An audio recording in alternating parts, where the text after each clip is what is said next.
So I'm going to read some more from the Greatest American Speeches.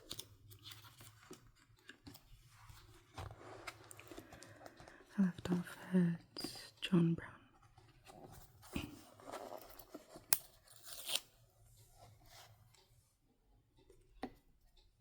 This book keeps trying to open up on me, or close on me. I deny everything but what I have all along admitted, the design on my part to free the slaves. John Brown, addressed to the court, Harper's Ferry, Virginia, 2nd of November, 1859. So I'll read this great part first. Born 9th of May, 1800, in Torrington, Connecticut, though relatively short, John Brown's final speech is impressive both for the sincerity of its message and for the politeness of its tone.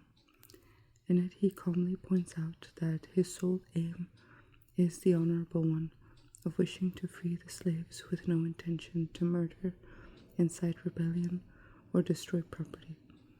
He is also magnanimous to his captors, noting that their treatment of him was generous. Died 2nd of December, 1859, Charlestown, West Virginia. The marching song John Brown's Body was adopted by Union troops during the Civil War. John Brown was the son of a tanner and eventually became one himself, although he originally wanted to be a Congressionalist minister. His education and training for the ministry ended prematurely when the repeated eye infections prevented him studying. Brown subsequently had a variety of jobs, as well as working as a tanner.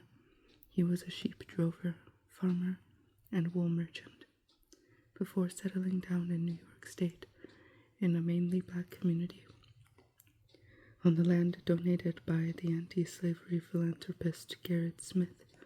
He came to the conclusion that slavery could only be effectively opposed through direct action, and in 1855 he became a leader of a group of anti-slavery forces in the Kansas Territory. On the 21st of May, 1856, a pro-slavery mob attacked the town of Lawrence, and Brown vowed vengeance, leading a raid on a pro-slavery settlement at Potawatomi Creek, during which 5 men from the opposing camp were killed. In 1858, his anti-slavery efforts took a political turn, and he established a stronghold for escaping slaves in the mountains of Maryland and Virginia, even drawing up a provisional constitution for the people of the United States, with the support, both moral and financial, of Gerrit Smith and other Boston abolitionists. The crisis point came on 16th of October, 1859, when Brown headed up an army band of supporters and captured a federal armory at Harper's Ferry. They took 60 men hostage and hoped to inspire escaped slaves to form an army of liberation to free their enslaved kinsmen. The attempt failed, and 2 days later they surrendered to the Marines. During the struggle, 10 of Brown's followers, including 2 of his own sons, were killed, and Brown himself was wounded. The court found him guilty of treason against the state, insurrection, and murder as he was hanged. He wrote the following words on the day he died: "I, John Brown, am now quite certain that the crimes of this guilty land will never be purged away but with blood. I had, as I now think, vainly flattered myself that without very much bloodshed it might be done." Some regarded John Brown as little more than a troublemaker and a terrorist. There's no doubt that he inspired the anti-slavery movement and probably helped to polarize opinion and hasten the Civil War. But to the oppressed slaves of his day, and to many people since, he He was a pioneer of human rights and a martyr to his cause. I'm going to put the pen thing down because the book keeps trying to open on me. Okay. I have may it please the court a few words to say. In the first place, I deny everything but what I have all along admitted, the design on my part to free the slaves. I intended certainly to have made a clean thing of that matter, as I did last winter when I went to Missouri, and there took slaves without the snapping of a gun on either side, moved them through the country, and finally left them in Canada. I designed to have done the same thing again on a larger scale. That was all I intended. I never did intend murder or treason or the destruction of property, or to excite or incite slaves to rebellion, or to make insurrection. I have another objection, and that is, it is unjust that I should suffer such a penalty. Had I interfered in the matter which I admit, and which I admit has been fairly proved, for I admired the truthfulness and candor of the greater portion of the witnesses who have testified in this case. Had I so interfered on behalf of the rich, the powerful, the intelligent, the so-called great, or on behalf of any of their friends, either father, mother, brother, sister, wife, or children, or any of that class, and suffered and sacrificed what I have in this interference, it would have been all right, and every man in this court would have deemed it an act worthy of reward rather than punishment. I never did intend murder or treason, or the destruction of property, or to excite or incite slaves to rebellion, or to make an insurrection. This court acknowledges, as I suppose, the validity of the law of God. I see a book kissed here, which I suppose to be the Bible, or at least the New Testament. That teaches me all the things whatsoever I would that men should do to me, I should do even so to them. It teaches me further to remember them that are in bonds, as bound with them. I endeavor to act up to that instruction. I say I am yet too young to understand that God is any respecter of persons. I believe that to have interfered, as I have done, as I have always freely admitted I have done, in behalf of his despised poor was not wrong but right. Now, if it is deemed necessary that I should forfeit my life for the furtherance of the ends of justice, and mingle my blood further with the blood of my children, and with the blood of millions in this slave country, whose rights are disregarded by wicked, cruel, and unjust enactments, I submit, so let it be done. Now, if it is deemed necessary that I should forfeit my life for the furtherance of the ends of justice, I submit, so let it be done. Let me say one word further. I feel entirely satisfied with the treatment I have received on my trial. Considering all the circumstances, it has been more generous than I expected, but I feel no consciousness of guilt. I have stated that from the first, what my intention and what was not. I never had any design against the life of any person, nor any disposition to commit treason, or excite slaves to rebel, or make any general insurrection. I never encouraged any man to do so, but always discouraged any idea of that kind. I feel no consciousness of guilt. Let me say also a word in regard to the statements made by some of those connected with me. I hear it has been stated by some of them that I have induced them to join me, but the contrary is true. I do not say this to injure them, but as regretting their weakness. There is not one of them but joined me of his own accord, and the greater part of them at their own expense. A number of them I never saw, and never had a word of conversation with till the day they came to me, and that was for the purpose I have stated. Now I have done.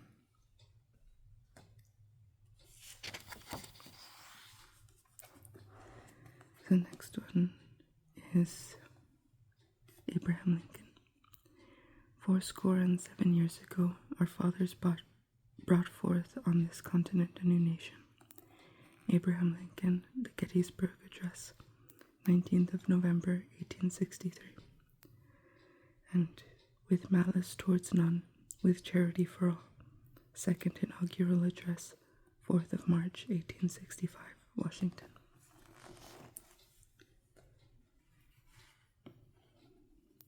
Born 12th of February, 1809, in Hardin County, Kentucky.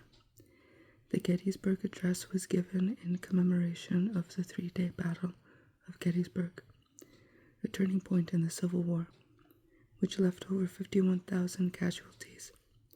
Lincoln's high-pitched voice and habit of gesticulating as he spoke made him a poor public speaker, and his speech at Gettysburg was initially coolly received. However, it has since become regarded as one of the greatest in American history. Lincoln's second inaugural speech was his declared favorite. In it, he urged the nation recovering from the Civil War to look to the future. Assassinated on the 14th of April, 1865, in Washington. Abraham Lincoln grew up in rural Kentucky and Indiana. He summarized his childhood vividly. It was a wild region, with many bears and other wild animals, still in the woods. There I grew up. Of course, when I came of age, I did not know much. Still, somehow, I could read, write, and cipher, and that was all.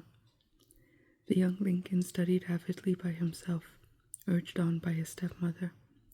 As a boy, he read widely, including the Bible, Robinson Crusoe, The Pilgrim's Progress, Aesop's Fables, the poetry of Robert Burns, Shakespeare, and books about the history of the United States.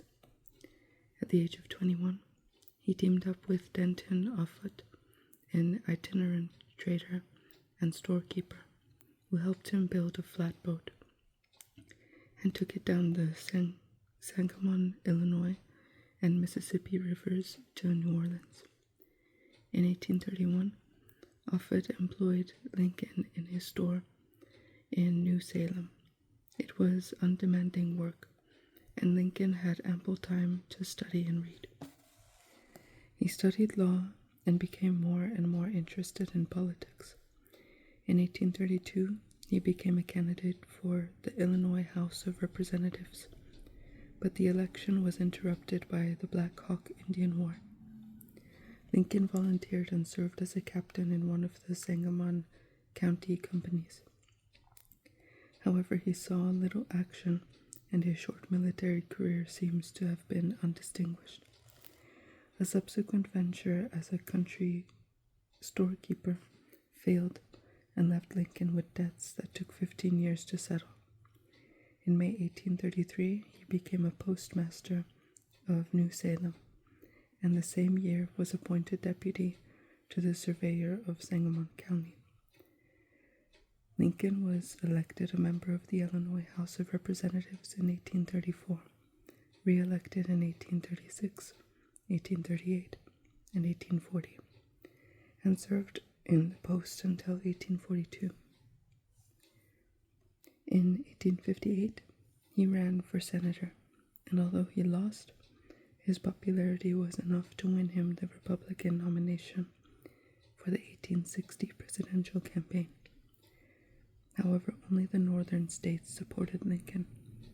Most of the southern states left the Union after Lincoln's election and formed a rebel government. The resulting Civil War overshadowed Lincoln's first presidency.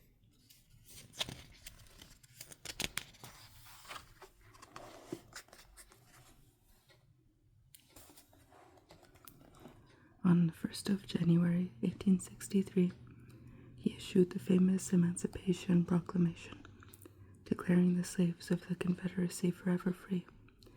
Emancipation then became an official war goal in the last years of the Civil War. Lincoln was re-elected to a second term in 1864, and in the following year, a series of triumphs signaled the end of the bloody Civil War. Lincoln was notably generous in victory and focused on restructuring the governments of the conquered states. His life ended tragically, however, early in his second term of office on Good Friday, 14th of April, 1865. He was shot by John Wilkes Booth at Ford's Theater in Washington. He died the following day.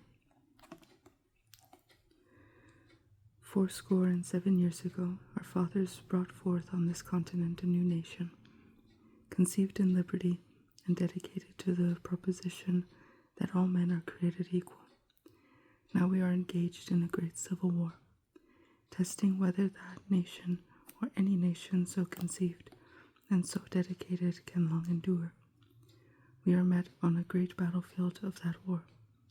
We have come to dedicate a portion of that field as a final resting place for those who here gave their lives that the nation might live. It is altogether fitting and proper that we should do this, but in a larger sense we cannot dedicate, we cannot consecrate, we cannot hallow this ground. The brave men, living and dead, who struggled here have consecrated it far above our poor power to add or detract. The world will little note nor long remember what we say here, but it can never forget what they did here. It is for us the living rather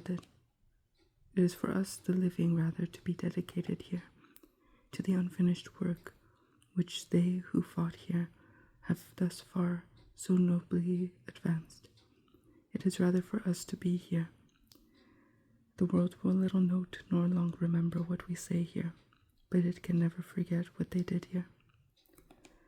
Dedicated to the great task remaining before us, that from these honored dead we take increased devotion to that cause for which they gave the last full measure of devotion, that we here highly resolve that these dead shall not have died in vain, that this nation under God shall have a new birth of freedom, and that government of the people, by the people, for the people, shall not perish from the earth. Abraham Lincoln doubted that he would win a second term as president. The deep wounds and enormous cost of the Civil War seemed impossible barriers to his re-election, and he prepared himself and his cabinet for failure. In the event, he won all but 2 states and took the election with a huge majority of the votes. At his second inauguration, he gave one of the shortest and most memorable presidential inaugural speeches. Fellow countrymen, at this second appearing to take the oath of the presidential office, there is less occasion for an extended address than there was the first, than a statement somewhat in detail and, of course, to be pursued, seemed fitting and proper. Now, at the expiration of 4 years, during which public declarations have been constantly called forth on every point and phrase of the great contest, which still absorbs the attention and engrosses the energies of the nation, little that is new could be presented. The progress of our arms, upon which all else chiefly depends, is as well known to the public as to myself, and it is, I trust, reasonably satisfactory and encouraging to all. With high hope for the future, no prediction in regard to it is ventured. On the occasion corresponding to this 4 years ago, all thoughts were anxiously directed to an impending civil war. All dreaded it, all sought to avert it, while the inaugural address was being delivered from this place, devoted altogether to saving the Union. Without war, insurgent agents were in the city seeking to destroy it. Without war, seeking to dissolve the Union and divide effects by negotiation. Both parties deprecated war, but one of them would make war rather than let the nation survive, and the other would accept war rather than let it perish. And the war came. It may seem strange that any men should dare to ask a just God's assistance in wringing their bread from the sweat of other men's faces. 1/8 of the whole population were colored slaves, not distributed generally over the Union, but localized in the southern part of it. These slaves constituted a peculiar and powerful interest. All knew that this interest was, somehow, the cause of the war. To strengthen, perpetuate, and extend this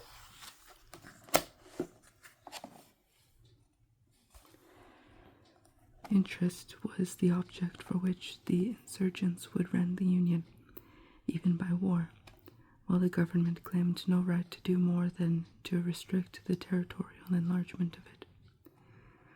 Let us strive on to finish the work we are in. Neither party expected for the war the magnitude or the duration which it has already attained. Neither anticipated that the cause of the conflict might cease with, or even before, the conflict itself should cease. Each looked for an easier triumph, and a result less fundamental and astounding. Both read the same Bible and pray to the same God, and each invokes his aid against the other. It may seem strange that any men should dare to ask a just God's assistance in wringing their bread from the sweat of other men's faces. But let us judge not, that we be not judged. The prayers of both could not be answered, that of neither has been answered fully. The Almighty has his own purposes. Woe unto the world because of offenses, for it must needs be that offenses come. But woe to that man by whom the offense cometh.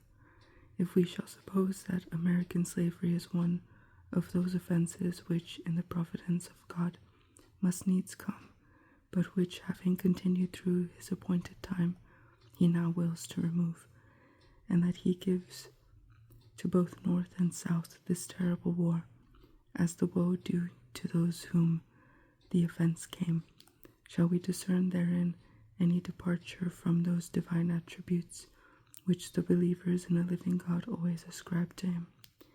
Fondly do we hope, fervently do we pray, that this mighty scourge of war may speedily pass away. Yet if God wills that it continue until all the wealth piled by the bondsmen, 250 years of unrequited toil shall be sunk, and until every drop of blood drawn by the lash shall be paid by another drawn with the sword, as was said 3,000 years ago, so still it must be said. The judgments of the Lord are true and righteous altogether, with malice towards none, and charity for all, with firmness in the right, and as God gives us to see the right. Let us strive on to finish the work we are in, to bind up the nation's wounds, to care for him who shall have borne the battle, and for his widow and his orphan, to do all which may achieve and cherish a just and lasting peace among ourselves and with all nations. So the next one is the Battle of Little Bighorn, Crazy Horse. I'll finish that in another video. So yeah, hope that helped you fall asleep a little bit. Hope you're enjoying this book.